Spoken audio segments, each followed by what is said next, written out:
You're listening to Independent TV 7. Straight to the headline, which says Nigerians in Adamawa reject rice. This rice is a palliative rice branded with a President TINUBU'S picture. It says it's spoiled. Now it's a substandard one. Nigerians in Adamawa reject rice palliative branded with President TINUBU'S picture. It says it's spoiled, substandard. Now they accuse the president of inflicting hardship on the country with the removal of subsidy on premium motor spirit, which is the PMS, also known as petrol. Some Nigerians in Adamawa State have rejected rice distributed by President Bola Ahmed Tinubu to caution the effect of hardship. In other words, they accused the president of inflicting hardship on the country with the removal of subsidy on premium motor spirit, PMS, which is known as petrol. They alleged that the rice being distributed was either spoiled or substandard. Now, they staged a protest on Tuesday, shortly after the chairman of the Christian Association of Nigeria, Bishop Stephen Dami Mamza, distributed 500 kilogram bags of rice to 1,000 beneficiaries in the state. Again, they staged a protest on Tuesday, shortly after the chairman of the Christian Association of Nigeria, Bishop Stephen Dami Mamza, distributed 500 kilogram bags of rice to 1,000 beneficiaries in Adamawa State. Bishop Mamza, who is also the Catholic Bishop of Yola Diocese, disclosed that the rice palliative was sent from the presidency to be distributed to indigent CAN members. He thanked the president for remembering the poor in the rice distribution. The beneficiaries said the rice, which was packaged in sacks bearing President TINUBU'S pictures, was a mixture of black and brown grains. My God.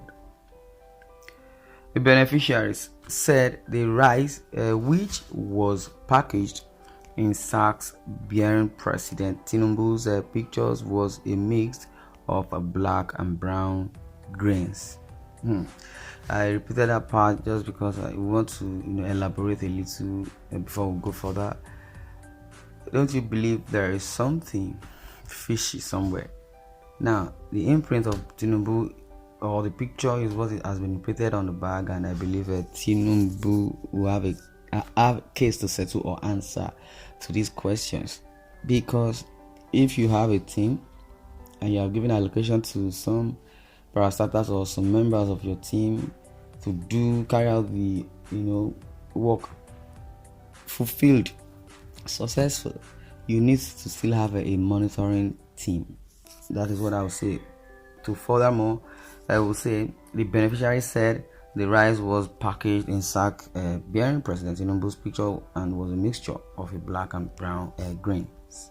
I say, for God's sake, they are giving us this spoiled rice just because we are poor people, right? Well, no problem. There is God. One of the beneficiaries lamented, and that's true. Now, before President TINUBU would encourage the rice distribution, even if he cannot test it, he should have somebody that will even test the rice before distributing, or they will cook another one, or he will check by himself, or the monitoring people or monitoring agency, those that he trusts so much that can deliver good job. I don't know. I know some people have packaged themselves very, very well. Being selfish to distribute this kind of thing, and I'm short of words on that part.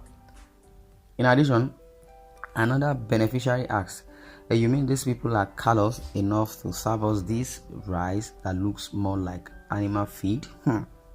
Now another person again, Johnson Abana, said, "I don't think the president has seen this rice. One, I can only suspect that someone within the corridor of power may have shortchanged both the president and the people." Oh my God, like what I said. Somebody somewhere, but it's still the fault of the president. Still the fault of president. Now, this is ungodly, wicked, and evil. Yes, it is evil to mock people with bad food just because they are poor. He had it. Well, I don't know where this is coming from, but basically, I would say if the story is the true one, I believe there is a bad omen. These people are worse than Satan. Have you forgotten how they eat palliatives meant for the poor during COVID-19 pandemic? This country must be divided so we can know how to fight any crooked leader in our indigenous way. And without separation, Nigeria is doomed. Wow. Now the question is, do we divide the country so that there will be peace, or still manage the country so that there will be peace? The ball is in our court. Well, this is where I'm going to draw the curtain. I'd like you to share your views in the comment section, and don't forget to subscribe to our YouTube channel at Independent TV 7. Also, don't forget to click on the bell icon to get more notification. Well, this is where we're going to draw the curtain. Thanks for listening, and God bless you. Rise, it will cause wahala.